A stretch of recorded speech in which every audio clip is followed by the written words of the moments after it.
Today, I'm making a full breakfast sandwich in a waffle maker. Egg, meat, cheese, the whole thing. And I'm gonna show you exactly how to make it work. Let's get into it. What up fam, and welcome back to the FitMenCook kitchen. I'm Kevin, and today we are making the ultimate breakfast sandwich, the whole thing in a waffle maker. But this really isn't a recipe video. It's about how to take a recipe and engineer it to make it work in a machine it was never built for.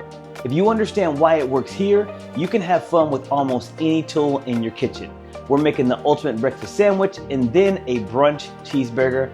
In terms of the waffle batter, keep it simple. Use your favorite batter recipe, store-bought option, or check out my site, FitMenCook.com, for waffle recipes. Lastly, this is a waffle video, so you will need a waffle maker. I'm using the Breville one with 4 sections. If you don't have one like mine, just like most air fryers, you may have to cook this in batches if you just have the single waffle maker. But it can still be done all in less than 15 minutes. All right, fam, let's get into it. First lesson, you can't just dump ingredients in and expect them to behave. Let's look at the eggs. From experimenting, first off, 1 egg is sufficient per waffle since eggs rise and can spill out of the waffle maker. So for 1 well, we're gonna add 1 plain egg, nothing else. Now in another well, an egg with a little bit of cornstarch and goat cheese. 2 minutes in, the plain egg has shriveled up like a raisin. It just looks terrible.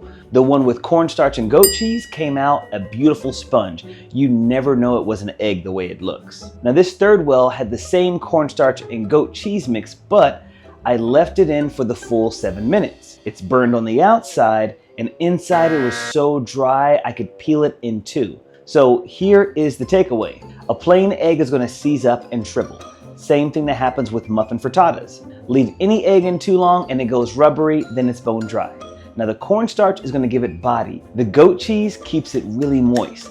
And together you get that cakey, fudgy, sponge-like texture that you just love. In fact, the eggs kind of remind me of those perfect little egg bites you get at Starbucks or in the airport lounge. There's no shriveling up, it's just a nice clean sponge. And now that I think about it, that's exactly why almost all of them have dairy in them. Now remember, the dairy is the trick that keeps them custardy instead of rubbery.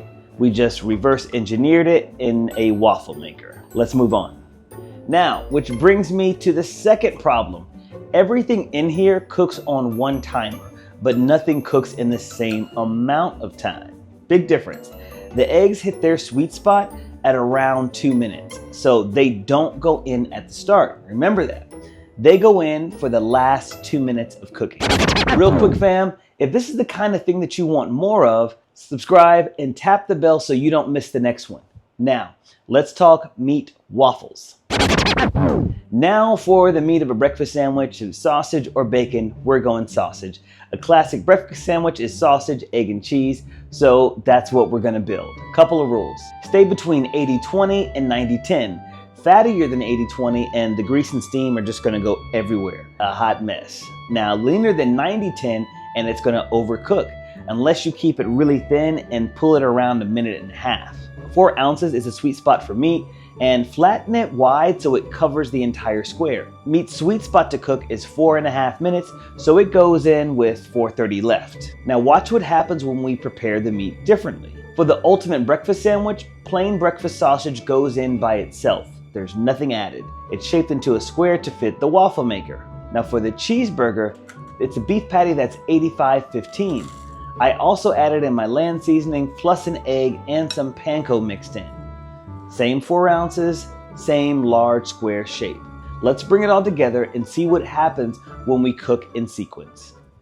Set your timer to 7.5 minutes. Batter goes in first. At 4.5 minutes left, the breakfast sausage goes in. Now at about 2 minutes left, pour in the egg mix. Close it up and everything finishes at the same time. As you can see the individual ingredients. The waffles are crispy tops with soft cinders, which is perfect for a sandwich. The egg is fluffy and pillowy, and the sausage has retained its shape with minimal shrinkage. Keep that in mind. Since it's already salted and bound, it grips its own moisture and it stays plump. Now let's build this sandwich. First, you're gonna brush the waffle with a little bit of butter and a teaspoon of maple syrup. Put the sausage, then the egg.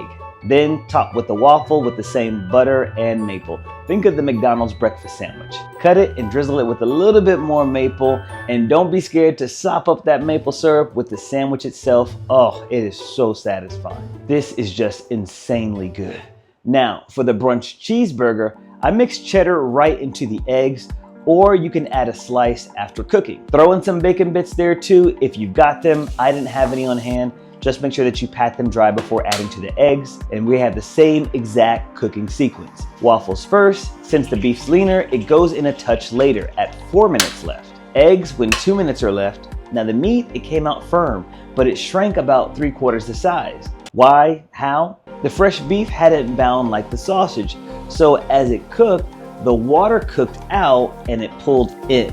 Egg and panko held it together, made it firm, kind of like a meatloaf. So the rules moving forward: use less cooking time when meat is leaner, and make the beef mix ahead of time so it has time to bind itself together. If you're worried about your meat falling apart, then just go fatty, 80-20. If you want a leaner meat, you can add an egg and a little bit of panko to hold it together. Just know it's gonna come out firmer and it will have some shrinkage. Now let's build our waffle cheeseburger. Got the waffle, you can brush some butter on there, burger patty, egg, tomato, lettuce, and top it with the waffle, and you are done. If you wanna add mayo on there, you can. I personally like a little bit of avocado and just dipping everything together. Sweet, crunchy, and pillowy aspects of the waffle, savory meat, cheesy eggs, lettuce, tomato.